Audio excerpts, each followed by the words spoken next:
Are you ready? Oh yeah! From parts unknown and into your home, this is the Groovy G Championship Belt Podcast.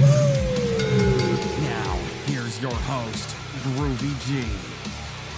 Hello there folks and welcome to the Groovy G Championship Belt Podcast. On this episode, we take a closer look at a 25th anniversary edition of a cast NWA World Tag Team title belt. That's coming your way right now. You're watching the Groovy G Championship Belt Podcast. For your official Groovy G Belt Podcast merchandise, check out www.groovygshop.com. Now, this particular NWA World Tag Team title belt was originally used by Jim Crockett Promotions Mid-Atlantic Territory.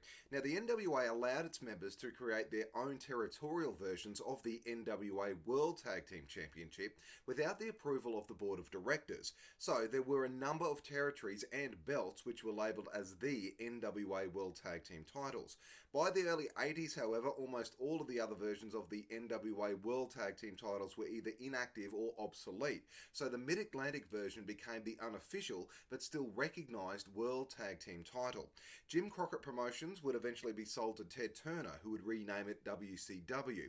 And on various occasions, this title and even its lineage would be recognised as the WCW World Tag Team Championship.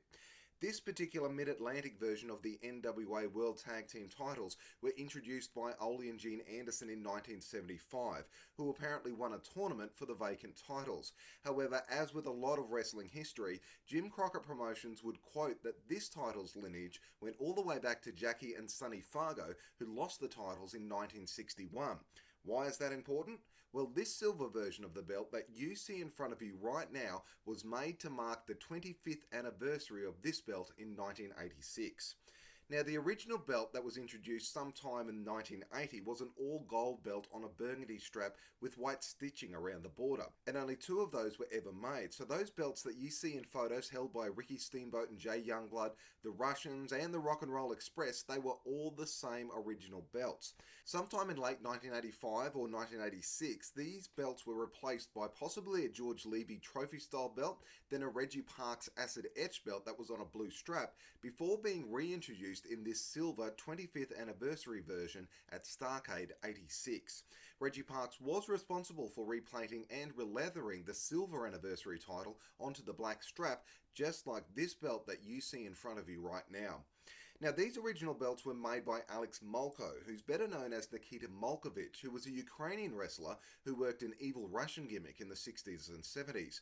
But he also made a number of wrestling belts for various promotions. His most famous belts are this NWA World Tag Team title, the United States title that was also used by the Crockett's, and the World title belts used by the then WWF, which were made famous by superstar Billy Graham, Bob Backlund, and Pedro Morales. Now, all of these titles are created differently than most modern titles that are acid etched. These Molkovich titles are known as cast belts. Basically, various elements like the eagle, the wrestlers, and the side plates, they were arranged and then a mold was made. That mold was cast in bronze, and the end result was a 3D belt. That's also why some of the elements look very similar between the different Molkovich belts. Now, these particular plates that you see in front of you were made by Kevin Rhodes from Legacy Championship belts. Like I've previously mentioned, only two of these belts were ever made by Nikita Molkovich. Kevin, alongside fellow belt makers Joe Price and Dave Milliken, got their hands on Manny Fernandez's original belt, and they cast it and may now have molds of one of the two original tag team titles. Manny Fernandez's title is now in the hands of a private collector, while Rick Rude kept his title when he left Jim Crockett Promotions, and that's now in his family's possession. As I mentioned before, Reggie Parks was responsible for replating and releathering the 25th anniversary tag title belts for Starrcade 86, and this belt that you see in front of you has also been leathered by Reggie Parks. Now, one very interesting fact I have for all of you good people watching the Groovy G Championship Belt podcast is Reggie Parks' leather stamp. Now, usually when we think of a Reggie Parks leather stamp, we think of his signature stamp. But this right here is the original leather stamp that Reggie Parks used to use on his real ring-used belts. Was this stamp used on the real 25th anniversary titles? I don't know.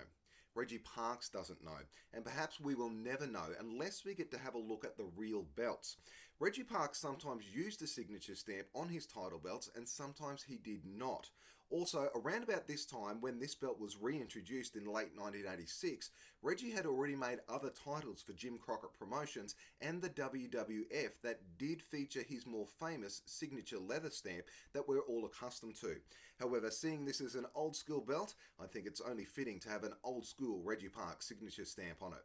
So there we go. That is a 25th anniversary edition of a cast NWA World Tag Team title cast from one of the original belts on Reggie Parks' leather, with the special edition of Reggie Parks' original leather stamp.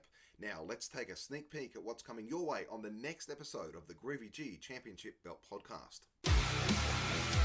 On the next episode of the Groovy G Championship Belt Podcast. This is Icon Adam Gibbons. Guess what? I'm going to be on the next Groovy G podcast. That's right, folks. One of the most controversial and polarizing figures in belt collecting, Mr. Adam Icon Gibbons, joins us on the next episode of the Groovy G Championship Belt Podcast. In the meantime, make sure you don't miss a thing by subscribing to this YouTube channel, and you can join in the conversation on Twitter at Groovy G Belt Show or on Facebook. Until then, take care. It's bye for now.